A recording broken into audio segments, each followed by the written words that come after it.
first and most important thing is for you to make sure that the bike that you're bringing along to do the trip is in really good condition. It's a long ride and it puts a lot of stress on your bike.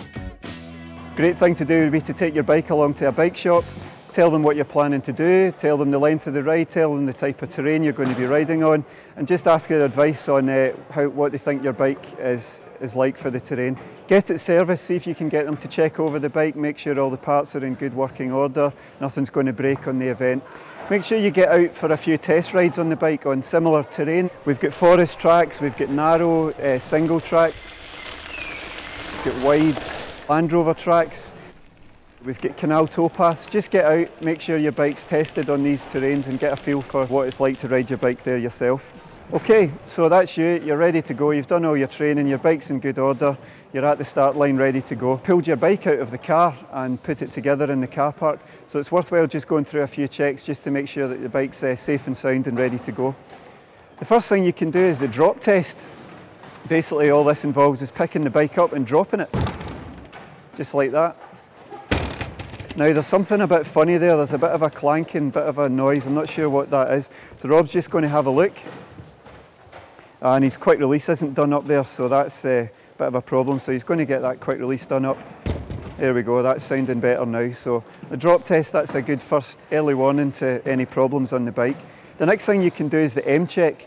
So basically just take your finger and trace the letter M on the bike. So starting here, up to there, down to there, up to there, and down to there. The letter M, and basically what you're doing is just taking your finger across the bike past all the working parts, all the moving parts, all the screw-on bits, and making sure that everything's good.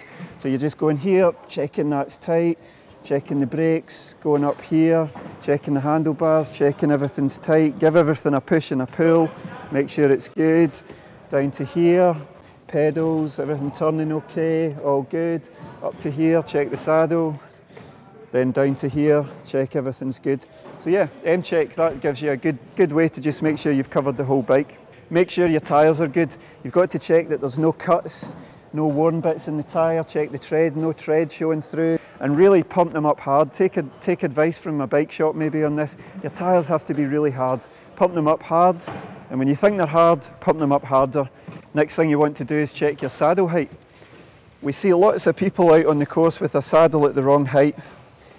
They have their saddle too low usually, and what this means is that their muscles aren't going through the full range of motion and they're basically going to get tired or quicker.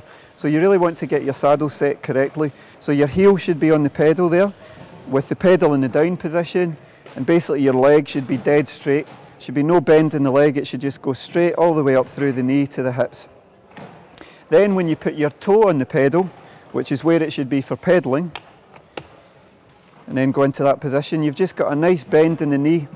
So that nice bend in the knee there, that will take your leg through the full range of motion, using all your muscles properly, keeping you nice and non-fatigued on the day.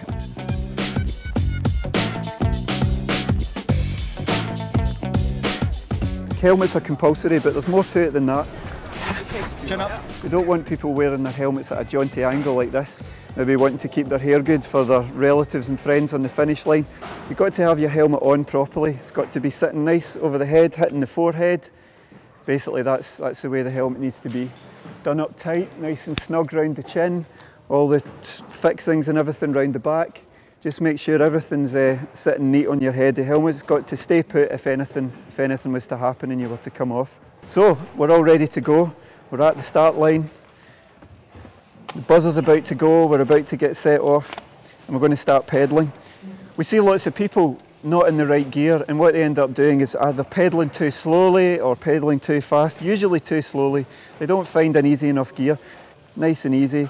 If it starts to go uphill, click down a gear, just keep the legs spinning at the same kind of rate, and that's basically what you want. Okay, so we've pedalled up the hill, got our breath back as we roll over the top. Then the speed picks up, we're heading down the hill. So basically what we want to do is the attack position. What this does, basically, you get nice bend in the legs there, you're up out of the saddle, you've got a nice bend in the arms, you've got the head up and looking forward. This is going to keep you nice and balanced on the bike. It's going to let the bike move around a little bit underneath you. Your body's going to absorb all the bumps and bends, and it's just going to keep you nice and relaxed and balanced. So this is the attack position.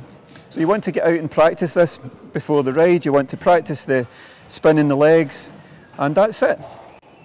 Okay, so thanks very much. Good luck with the event. When you come along, you'll probably see us up on the stage going through the same stuff. And that's it. Thanks very much. Enjoy your challenge.